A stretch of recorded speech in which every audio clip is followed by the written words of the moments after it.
माझा हत्येचा कट रचला जात आहे. मनोज जरांगे पाटील यांचा गंभीर आरोप. मी मराठा समाजाच्या आरक्षणासाठी लढतोय म्हणून माझ्या हत्येचा कट रचला जात आहे. त्यासाठी सुपाळ्या दिल्या जात आहेत, असे मनोज जरांगे पाटील यांनी सांगितले. त्यांनी पुढे म्हटले, आपल्याच काही लोकांना माझ्याविरुद्ध खोटे बोलवून घेतले जात आहे.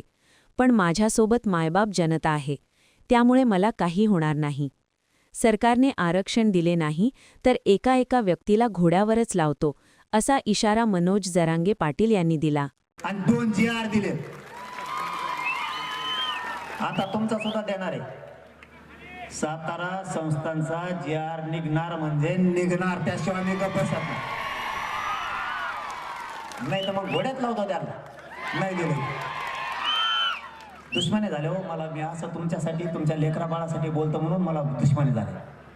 हे मला वैरी समजायला लागले आणि माझ्या घातपाताच्या सुपाऱ्या द्यायला लागल्या.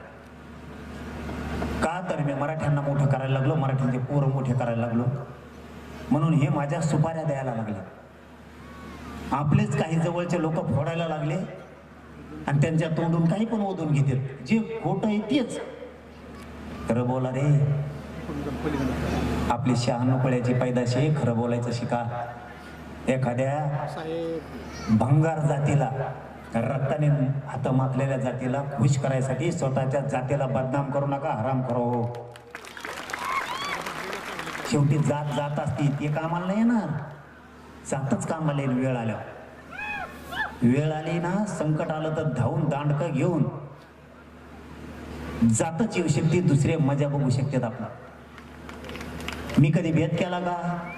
भाजपच्या मराठ्याला देऊ नका आरक्षण, काँग्रेसच्या मराठ्याला देऊ नका, शिवसेनेच्या मराठ्याला देऊ नका, राष्ट्रवादीच्या मराठ्याला देऊ नका.